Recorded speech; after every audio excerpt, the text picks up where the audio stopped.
Welcome to the Disrupt Leaders Podcast, Season 2, Episode 2. Although, Jules, I'm going to say it very much feels like Episode 1 because there has been a bit of a layoff in between then and now.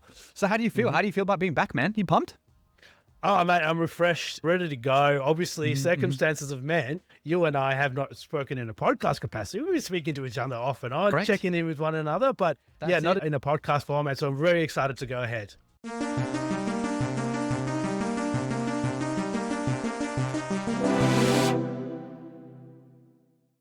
It's been a hot minute. So there's actually a big bombshell piece of news, and that news is going to very much inform a lot of this session and what we're going to yap about today, I guess. And that is that Jules and I no longer work together. So unfortunately, I was made redundant by our previous workplace. It made sense. Like, I understand the reason for the decision. I'm not going to say it makes sense, but I don't agree with it. I'm not happy about it. But no, but I do get like the business decision why that was made. Like, I understand the direction the business is going in. I'm not like distraught and salty about it like a lot of people would be. But what that has meant is that obviously a lot of opportunity for me. And I think very much like when that was happening, that's how I felt at the time. Like, I was super pumped to be able to in. I think a big part for me, Jules, to be honest with you, was getting back into the office. So obviously the main reason that I was made redundant is because I was a remote worker and they're looking to cull remote work, and started a new workplace, been in office 5 days a week for the last 2 weeks. And I'll be honest, I'm loving it. I love it. Just being around people again has been so good. Forming connections with people, just like that lunchroom chat has been good for me. Interesting, actually, Jules, you and I have not spoken about this at all in any capacity and caught up, but I've been at my new workplace now for 2 weeks, and my boss's boss are just like our kind of people, I think. Like, nice. You said something on Disrupt Leaders podcast, I think it was like episode 1, and it's something that really stuck out to me like forever ago. It's be the leaders that we wish we had. That's something that you said. I have the leader that I've always wanted, I think, at this point. It's very early to say that because we're 2 weeks in, but I'll give you an example of what drove this thought process and behavior, right? Very first day, I'm not going to go into too much details because of like privacy or whatever, but there's like a pretty serious medical issue on the floor. Like, my first day, this happened at 11 a.m., right? It was pretty hectic. Ambulance was called and stuff. Big boss and my boss, like, those two people dealt with it. They did all the things, got the ambulance, made sure the person was okay, set in contact with them. But the thing that really got to me, and like day one, I was like, I am home, is the big boss pulled everyone into a meeting room, all the team leaders. And she was just like, look, this is what's gone on. This is what the plan is. This is what's happening. This is how everyone's safe. And then she arranged 2 things. First, she got like an office set up specifically for EAP, so that if anyone was stressed, the medical issue is pretty stressful, like it was like in the office, and there's a lot of people sitting around the person. And then she was like, I want you to go out to each of you people, and I want you to ask them if they need or want to speak to EAP. And then she's like, but I don't want you to go, hey, EAP's there if you need it. I want you to go to every single person in the office and say, do you want EAP? And she's in those stressful moments, people don't realize how much they're stressed, but they don't realize the impact on themselves until you ask the question directly. And then she was like, if they need time off the phone, I don't care how much time they need off the phone. I just want to make sure people are supported. I don't care about the numbers. I don't care about the stuff. And I was like, what? Putting human beings first? I love it. When and where do I propose? I was like, do I just get down on one knee, dude? Yeah. Do you already have a partner? Actually, this is a match made. Same boss, actually. Something happened on Wednesday that you would have gotten down on one knee. I think you would have legitimately, Julian Lawrence would have proposed to my boss's boss, like, instantly. So we're in this like presentation, it's all day, because like a whole day thing for the insurance company that like my company works with or whatever. And this person's presenting, and she just turns to me, she's this boring, this person's talking too much. And why is there so much writing on the screen? Do I propose? Hallelujah. So do I get down on one knee? And I was like, finally, someone gets it. Someone gets it. That's the exciting news. So how does it feel not having me around, Jules? You miss me? Oh, mate, it's devastating for sure. I definitely miss the chats and your personality in the office and the Zooms. Bill and I will always quibble about things exactly like this. There are presentations, boring presentations where you can see the moment a boring presentation starts, I can see the Slack the thing that goes off and you can see someone typing. I can see already Bill or myself. We're both onto it already. Dude, that hit very close to home with your boss there talking about that presentation. That's great. I knew I was home in that moment, dude. I was like, I'm locked in. Like, I'm never leaving this place. Like, as long as I work here, I work here. Yeah, now it's just me on my lonesome, just going, guys, why am I in this meeting for 2 hours? This only 15 minutes was about me. I think it's great from a lot of perspectives that you're getting that experience as well. I think we'll get to it in a little bit as well. One of the things that have driven today's episode, which is we're going to talk about why is it important to coach people? Because I think if you've listened to us at all, we love it. But I think there's a lot of people out there that don't really believe in it, or just believe in the kind of telling rather than coaching true reflection that we really believe in. Yeah. So we want to really break down why is it important to coach. And that's going to really tie into Bill's experiences. He's in a new place that he loves right now, but there was a place in the middle Correct. that Bill didn't really go with, right? Yeah, it lasted 3 days, mate. Yeah, literally, and I resigned. And that was funny, man, because obviously I have a very distinct view of what leadership is and what leadership shouldn't be. And it shouldn't be is just doing complaints all the time and not coaching. So the reason that we wanted to have this thought, and this is why our session for today is what is coaching, why coach. I started working in a place and I'd been there like 2 or 3 days, and it just became very evident that the team leaders were literally doing none of that. There was literally no development time put towards the people whatsoever. And I was chatting with the person that would be my boss in the end, and she was lovely, and no slight to her or the company. They're a smaller company. They were looking to get into doing a bit more coaching and stuff, which is a good thing. But we were having a chat around what coaching is, what it looks like, and just a lot of the attitude towards it. It was just so negative. I feel like there was this big connotation that it was micromanaging. Literally the word micromanaging was used to me, and that's absolutely not what coaching is whatsoever. Of course you're driving like lots of stuff, but it's not micromanagement. That's what's driven this session. I think there was a lack of understanding in a lot of businesses out there. It's very clear to us now. We come from environments, you and I have been so involved in coaching so long that the idea that people don't even know what it is foreign. One thing I do love, interestingly actually, to tie into the new workplace is every single person gets 2 sessions a fortnight of coaching. So they get one session that's just like your standard coaching session. It's called a coaching session. And then we have this other session that's called a dashboard. And there's this like pre-filled form that you have to fill in. But the kind of questions that I would love to ask, like the first question is, what's on your mind? And I love that. It gives it's so open, gives the consultant so many things that they can talk to you about and opens so many avenues. And so it's been very interesting for me going down these 2 distinct, like one company that like really believes in coaching, like my boss loves to coach. I presented my 90-day plan to him that was all around coaching and he loved it. And then versus the other place that like didn't know anything about coaching. So I guess we'll start at square one. Julian Lawrence, that's you. Eh? Julian, that's you. Right? All good. I've just doxed him. We can cut that out. We can edit in post. You won't edit it, so you can choose to edit. No, all good. All good. That's okay. People don't know my surname by now. If you've listened at all, you probably do. It's on. I think it used to be on the thing anyway, didn't it? It's like the minds of Bill, Julian. I just doxed myself. But there you go. Yeah. Anyway, I digress. Julian Lawrence, Julian. What is coaching, mate? What do you think coaching? Yeah, while we were talking about this, we really wanted to, we haven't really defined, put it into words, what coaching looks like, what it isn't. And so what we've done here, while Bill's cat walks in the background, which is great. She's a little stroll around, bless her. Which is lovely. Yeah, I just want to call it out. Anyway, so what is coaching, right? So we've broken down into 3 elements. So number 1, coaching is behavior focus. Yes. So you're just focusing on the actions, things that the person is doing, not on the output. We want to make this very clear. Coaching isn't on outputs. Coaching is on inputs, and those inputs are usually behaviors. Bill, talk us through maybe an experience you've had where you've coached like towards a behavior so that people kind of get an understanding of context around this. Yeah, for sure. Actually, not to bang on about this, my new job too much, right? It's obviously very new and exciting for me. But I presented my 90-day plan the other day, and I still think I have this like lingering, I don't use the word PTSD for lack of a better term, around previous workplaces that I've been at. And my 90-day plan was very much just behavior focused, right? So spoiler alert for what the 90-day plan looks like if you're in my future team listening to this. It started like week 1 because I've done a lot of observations over the last couple of weeks. Effective questioning. They're not doing effective questioning. So I'm just going to focus on how to ask good questions and then start the interaction, or maybe the 3rd week, actually. I think I had 2 weeks on effective questioning, so I let it embed. Then it was going to be around like call control. And it was going to be all these things, like a list of things like that, like how to start the call, how to introduce the post-call survey, how to do things like that. At no point did I talk about results. Now, I manage a team that's a sales and service team. So they are a service team, but they have like referral targets and cross-sell targets, I guess. Cross-sell's probably not the right, you get the idea. And at no point did I mention results. And I said it in the middle of my presentation. I was like, and also you notice I haven't spoken about actually getting referrals and how to close deals and stuff like that. And my boss literally cut me off and he's like, you don't need to. He's like, your focus is around having good quality conversations. And if you're having good quality conversations, you will get the results. He's like, you don't need, we're not focusing on results. We're focusing on doing things efficiently. And I was like, correct. Where have you been all my life? Where have you been all of my life at every workplace I've ever worked where I've been saying that if we focus on good conversations, we'll get the results? That's what we're talking about. And I think to give it a frame of reference for you, Jules, to actually answer your question and stop just yapping at how much I love where I work now. is, look, let's say AHT. I don't know a single contact center in Lang that isn't focused on AHT. The consultants might not always be targeted on it, but we are always going to be targeted on it. But you would never sit someone down and be like, AHT is too high, focus on AHT. What you need to do instead, if you really want to get like accurate and achieve results, is focus on what's causing the high AHT.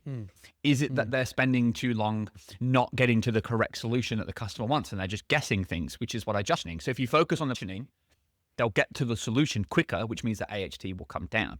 Behavior to get the result, not focusing on the result. Yeah, an analogy that came to mind while you were talking about this, right, is that when you're sick, sometimes you don't know what really, you haven't seen a doctor yet, right? And you just do a bit of the WebMD, bit of the Google search of your symptoms, and it goes, you might have this, you might have that. And the danger of looking at symptoms to cure something is that there could be tons of causes to those symptoms, right? You don't know what's caused the symptom, so you don't know what's actually happening to you and your body. Whereas when you go to talk to a doctor, they're trying to identify the cause, and through the cause, they can identify how to fix you, right?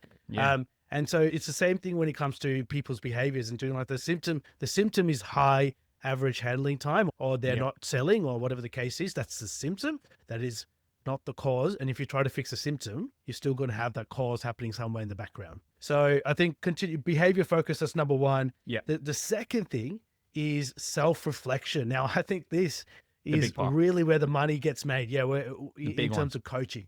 We were talking about this before. Lots of people think leadership is about telling people things. Hey, be there, do this. It's very instructive. Right. Where we really believe where coaching really stands apart is it's around about people getting to really understand. We're talking about the cause before, understand the causes to their problems or the causes to their success. It's not always problems as well. Like they might focus and go, oh, geez, I did this and it resulted in this outcome. So I'll do it again. I'll keep doing it again. You know what I mean? Once you recognize a pattern that works for you, keep doing it again, but you've got to reflect on your own behavior to get there. So self-reflection is the second point, Bill. It's like Inception, right? Like in the movie Inception. If you tell your consultants to do something, maybe they'll embed it, maybe they'll take it on if they're really good. But most people, like, it needs to be their idea. If they sit and listen to their own calls or do good questions around it and they go, actually, yeah, you're right, I am guessing at what customers want and it is taking a bit longer. Maybe I could ask more questions. That is going to be more powerful. And again, I'll give you an example from literally this last week. I sat in on a coaching session. I've sat in on a lot of coaching sessions over the last couple of weeks. And some of the leaders where I work as step-up leaders, so they're still learning their craft. They've only been doing it for a while. And I sat in one of those dashboard sessions. And the first thing that the person said, it was like, you know, what's on your mind? And the person was like, I'm feeling a bit stressed out about work and I don't feel like I'm doing a good job of my conversations, which is pretty open. Like, I think it's very open to discussion.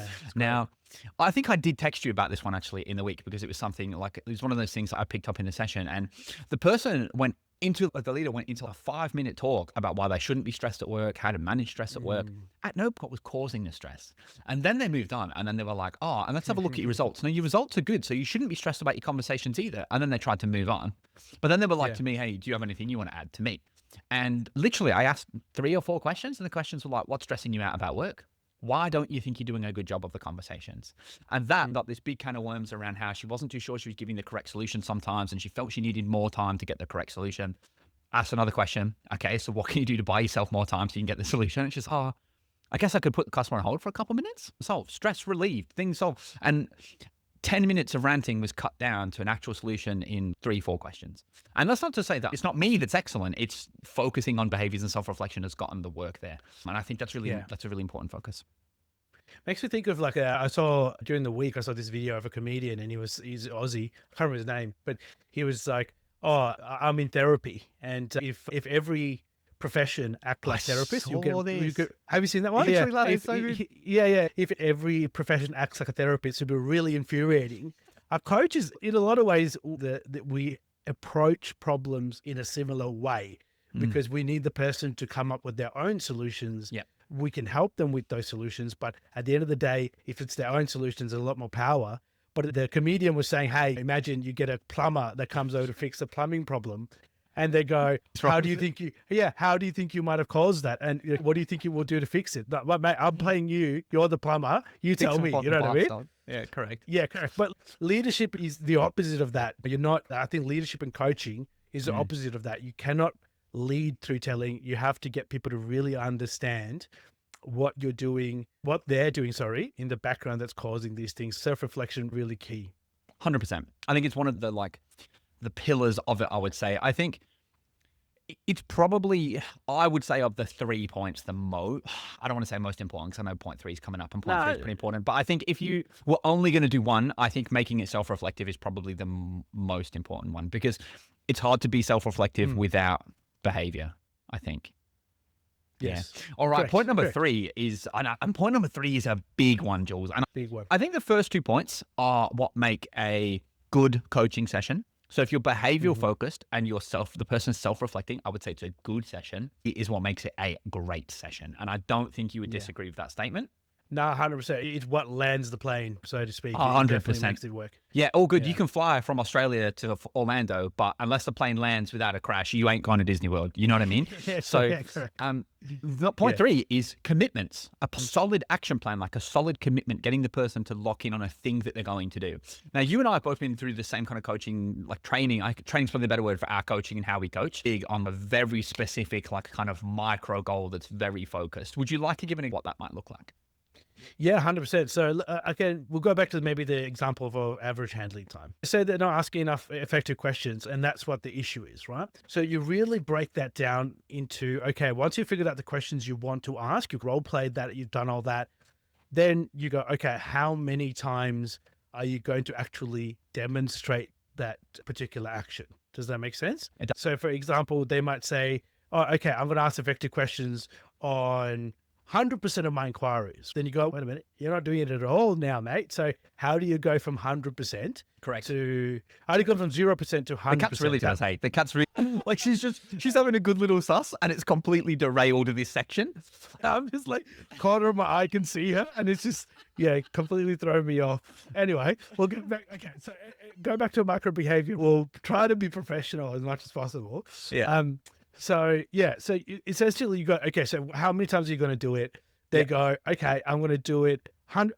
Julian, Every I promise interaction. you, I'm going to, every single interaction from now onwards, I am going to do this. And you're like, you're not doing it at all at the moment. So how realistic do you think that is? So get them to, again, that self-reflection around, is it realistic? Is it not? From there, you move on to what is actually realistic for them to do. Yep. Now, I like to break it. I know, Bill, you like to do something similar too. Yeah. If your coaching session's at 3:00 and their shift finishes at 5, right? You go, okay, how many interactions do you reckon you'll take between now and 5:00? So they might say 10, whatever it is, right? Yeah. Let's say 10. They go, okay, how many of those would you be happy with? You put your headset down at the end of the day. How many are you happy with actually doing this on?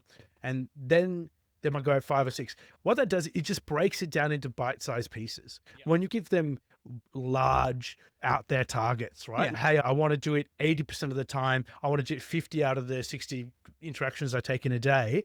It sounds out of reach for them sometimes. You know and what I think mean? if you don't Whereas put a if number on it, it's sorry to cut you off, but if you don't put a number on it, it's like, you're just going to do this on every call for the rest of your life. You've never fought, and now you have to do it forever. That's what you're doing. You're effectively leaving it this gaping chasm of foreverness. Yeah. And it's 100%. just not realistic if they're not doing it ever. Yeah, correct. Yeah. So breaking it down into, I like to break it down into smaller numbers. So out of 10 inquiries, how many would you do? So then they pick a number that's realistic to them. Fantastic.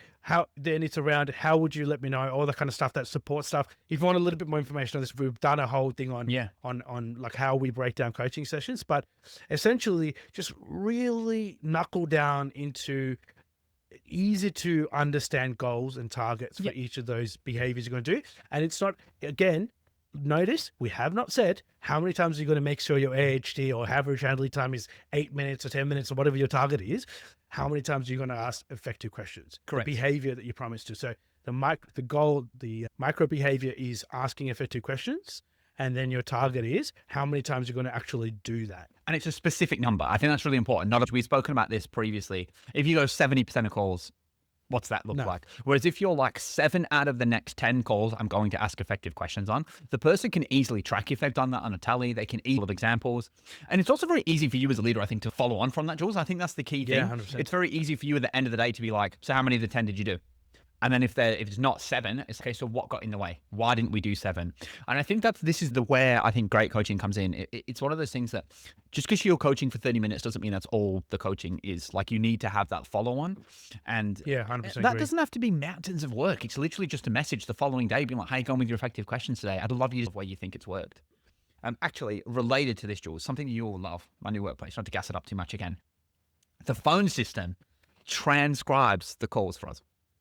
So like, Oh, yeah. so I listen to the That's call, sick. but I can also read it. And so like I can screen snip what they've said on the calls to them still, even though they said it like instead of audio, which is That's awesome. real good. Yeah. Like, Holy moly. huge fan of that. Because I think being able to be like, send examples through, if you listen to calls or you read live chats or whatever it is, like being able to send them an example and being like, I think you did a really good job here. Keep this up. That sort of stuff is powerful. That So is, Jules, yeah, amazing. Yeah, we're geeking out about this because, it's huge. yeah, our experience has been like you have to listen to a whole 30-minute call if that's the case. And sometimes it's so laborsome. Yeah, Correct. Yeah, The only 100%. thing in AI that does it's not 100% accurate with Perfect. words. Oh, like, yeah, because if you talk quick like I do, it miss a few things. But I think it's so good for just being able to like scroll through if I'm looking for a particular thing. Like if I'm looking for a questioning, I can just start rather than listening to it, I'll just scroll through. And then if I see what I want to see, I can then listen to confirm. Such a time saver, so awesome for like actually providing feedback to consultants. I adore it. So you should take that to your workplace and suggest that they get it because it is sick. Yeah. But yeah, so just to recap on our thoughts on coaching sessions. So like just to finish the triangle, the pyramid that is good coaching, I think, is making sure it's behavior focused, making sure it's self-reflective, and then finishing off with some kind of like very specific they're going to do. And then just following up on that. I think if you're doing that, you're coaching. And I don't think there's anything really there that's micromanaging. It's because if it's micromanaging, I feel like me telling you to do a thing is micromanaging. You telling me you're going to 100%. do a thing because you think it'll help is not micromanaging at all. Yeah. So I think that's it. But Jules, that's what a coaching session is, right? We've nutted it down into a thing. We have done a previous video, season 1, that is how to do a coaching session. I think we cover off how to plan for one, how to do one, and how to execute the goals a bit more niche and specifically as well. So if you want us to go into more details, or if you have any questions, drop a comment on the video and we're more than happy to do another video of it if there's any specific areas that you don't know. Yeah. But Jules, I have a question for you. All that sounds great, what a coaching session is, but why should they do it? Why should the people, our lovely listeners, why should they waste their time coaching people just because you and I love it? There's a couple things I think. There's a logical reason why, right? Look, we all love a bit of logic nowadays. And then there's the kind of emotional reason as to why coaching is really important to people. Now, I'm going to start this off with people love a bit of stats out there, don't they? Some people love a bit of stats. Now, I've got a few stats, a la bit of chat GPTing, bit of researching. If you're not using AI, you're behind at the moment. But here are some things that it's not only me and Bill saying, hey, coaching's awesome. It's the bee's knees. There's hard evidence around this kind of stuff as well. One Fortune 500 company, right, has reported that they have a staggering 788% return on investment when they do executive coaching or coaching on their employees. Think about that. That's a crazy number. You can't even compute that in your head. It's madness. That your people are 788% more productive towards the organization. That's 8 times nearly. 100%, dude. That's crazy. 700% in fact. Yeah, 788%. And it says the International Coaching Federation is actually one of the biggest bodies on coaching, have found that 86% of organizations saw a return on their coaching investment as well. And they saw that 77% of the people who responded to their surveys said that they saw an increase in income, and also they were more likely to be promoted through coaching, right? So coaching has quite broad-reaching impacts on people, right? It's shown time and time again why it's such a big industry as well. Yeah. It's not all snake oil salesperson out there. There's actually something to it, right? Yeah, Where correct. there's smoke, there's fire. I think that is enough of a reason to coach. This is why you should be coaching. If you want your people to perform, help them perform. And I think it's very important to note that we've said this a lot in what is coaching, but it's not about telling people off. That's the point. Like, it's the opposite of that. It's about encouraging and empowering and making your people grow and feel happier. And I think from a logical perspective, that makes sense because they will be better at work because you've taught them to be better at work. But then from the emotional perspective, from them, they can see that you're investing in them. They can see the time, that effort, that energy to help them get where they want to go. And that the coaching session may be AHT focused. Maybe if you're in a contact center environment like Jules and I, maybe it's career development. Maybe you're spending time on what they need to do to get to that next step. You this for free. If you do that with someone, you sit down and you spend a good 30 minutes, an hour maybe, talking about how to get them to the next step in their career, I guarantee when they get back on the phones, they work harder for you because they're like, there's a light at the end of the tunnel, right? Yeah. And Yeah. I want to pick apart the fact that you said for you. I think Bill and I, and this is not to pat ourselves too much on the shoulders, but I think one thing we have experienced is because we invest so much of time in our people, that people want to be a part of our team. Like even people that are not a part of our team, they hear from other employees or whatever, hey, Bill's doing this, Jules is doing this. They tend to want to be a part of that experience. Yeah, correct. And the reason is they can see the impacts that it has on the people around them that have got coaching as opposed to them who's not getting coaching. And so from an emotional, there's a couple of things I want to point out. From a leadership perspective, right? Even if you're a leader that's not, you shouldn't probably be in leadership if you are, but if you're not so focused on your people, right? The benefit still around coaching is that your life is going to get easier because you are investing time at the very start of your relationship with your people. All right. Yep. I recently had one of my people that work for me going for a leadership secondment role. And one of the questions that came up is, Jules, I want to really understand, is leadership a lot of extra time? You know, how much like hard work do you have to do, etc.? And the conversation I had with her was, at the very beginning, there's a lot of work. Setting yourself up for success as a leader is a massive amount of work. And a lot of that is around that coaching rhythm that you would have, making sure you're asking the right questions, making sure you're doing your research, making sure you're actually observing people, all that kind of stuff. At the start takes you a lot longer because you don't know what you're looking for as well. But once you build those rhythms and people understand what your coaching sessions are like, you'll be surprised that people actually come to you with stuff. Like now I have people reaching out to me going, Jules, oh, geez, I had this call. I think I could do this better. What do you reckon we talk about next coaching? Go, bang, that becomes the next coaching session, right? Like now that they do their own research because they know what's going to happen in the coaching sessions, that workload is taken off you. So it's just spending the time. Bill's what smooth is fast is smooth. Was it smooth is fast? It's just making sure you spend that time and stuff. So even if you're a bit of a lazy leader or you're a leader that is not in it for the people and selfishly you just want to make your life easier, 100% will make your life easier. It will guarantee you that if you try this out and you do those three things we spoke about before in coaching, and you stick to it for a couple of months, your life will become a million times easier with your people and your actual workload.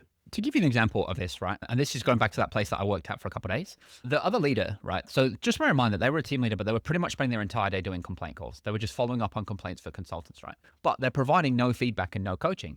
And when I was talking about what coaching is, she says to me, oh, I don't know, that sounds like a lot of work. And I said, you know what sounds like a lot of work to me? Dealing with complaints all day.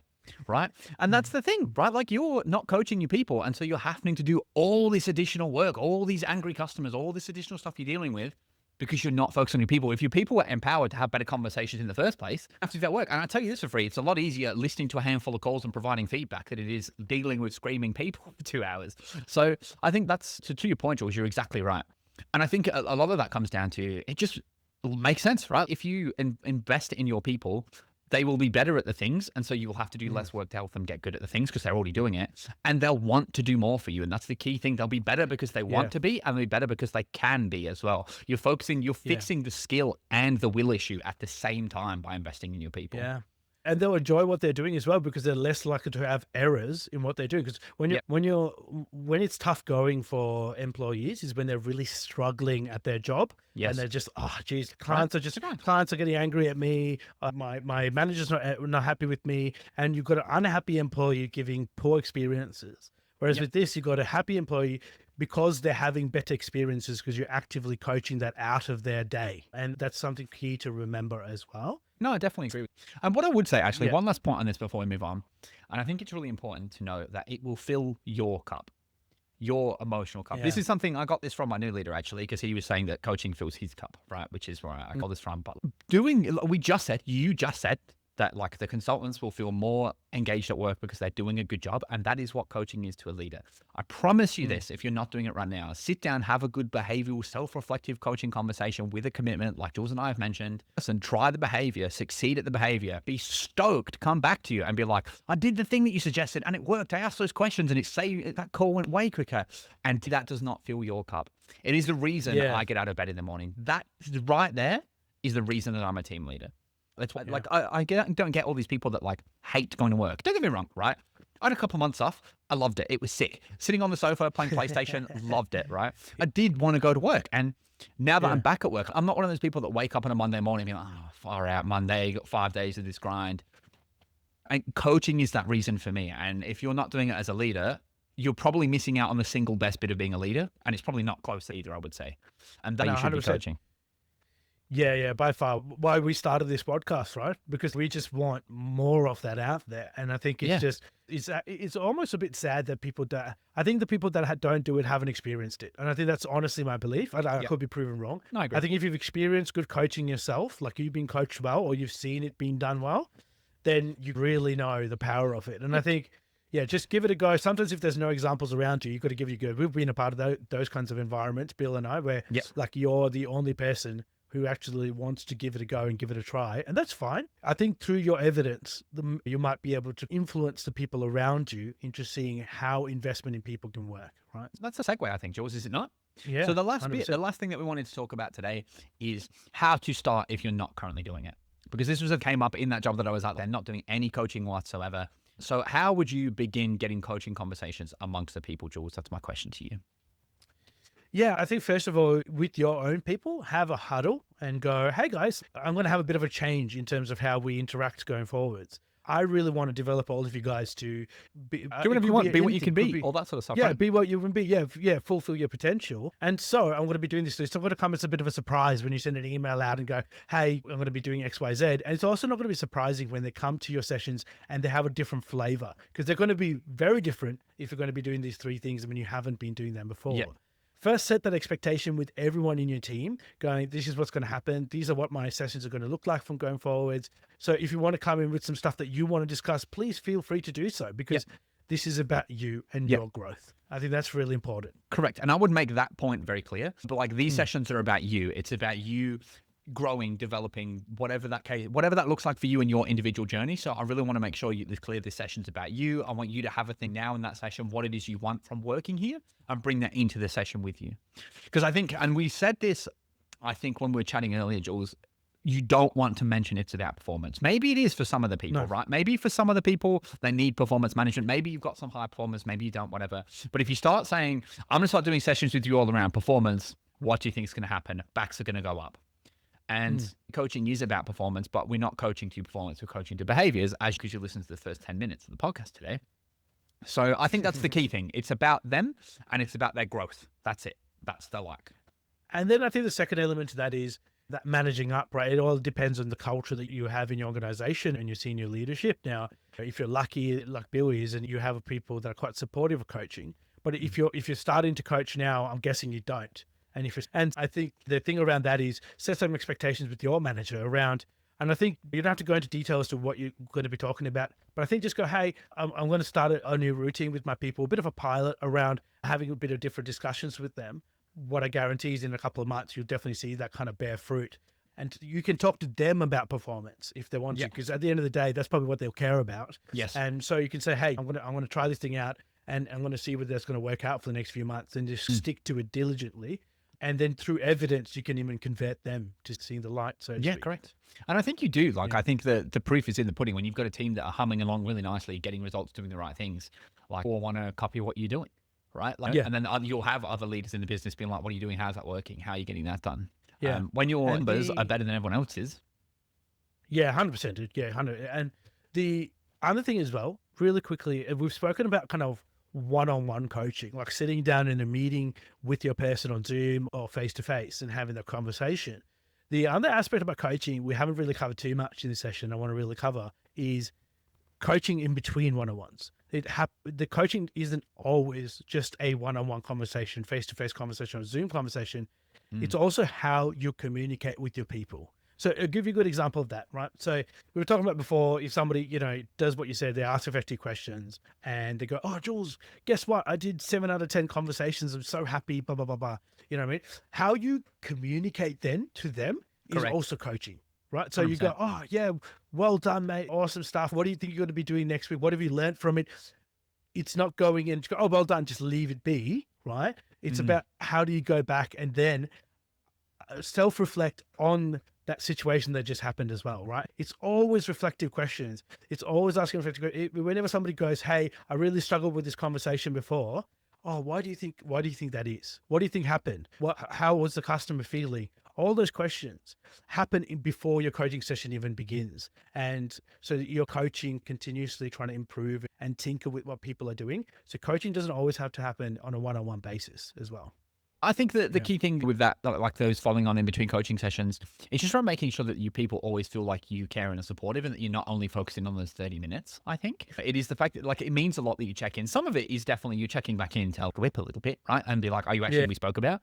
And there's nothing better than you said you'd send me some examples, but I haven't received any examples today. Oh, I'm so sorry. And then you get two in your inbox. The next two calls they take, they do the thing really well and then send it to you. That happens all the time. Yeah. It is about, if you don't do those things, those bits and pieces, then it's not really going to embed. And I think that's important. But when getting into coaching sessions, I think just really make sure that first one is just really a big discovery conversation. What do they want to get out of you? Because that's the thing, as leaders, a lot of leaders fall into a trap of thinking that, like, it's for me to get what I want out of them, but it's efficiency. Yes, I should be getting the performance I want out of them, but they should also be getting what they want out of me. And what does that look like? It's going to be very different for every different person. I know the team that I'm going to be taking over in a couple of weeks' time, once I've done all the training at work, there's a couple old ducks in there that have been there forever. They don't really want to move on. They just want to be good at their job.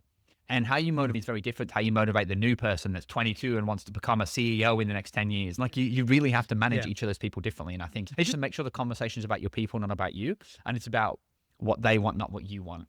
And I know a lot of people, if they're new to coaching, might hear that and go, yeah, but how am I going to get what I want? You tie it into what they want. Like, if they want to get promoted, well, doing good at your current role will help you. Perception is reality. Let's do a few things outside of work for development. Let's maybe shadow in with some of the teams that you want to go to, but let's also make sure things are tight our end, because you want the other department, they will look at how tight things are our end. So let's lock that in. And by able to link back into that emotion of what they want, you'll have a more powerful conversation.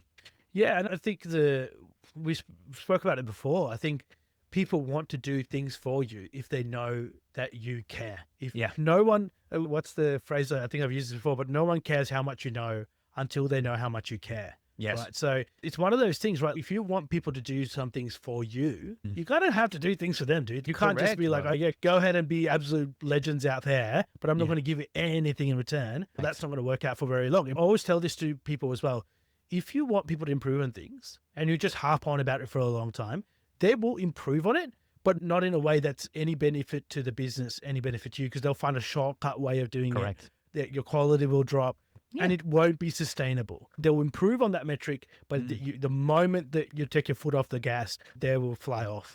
So you need to be really conscious of that as well. With these kinds of methods, you're building sustainable ways of improving people. It means that the moment you take the focus off that, they're still going to continue to do it because it just becomes what they do. It's interesting you say that, actually. My new leader and I were chatting about this on Friday, about after we'd gone through my plan.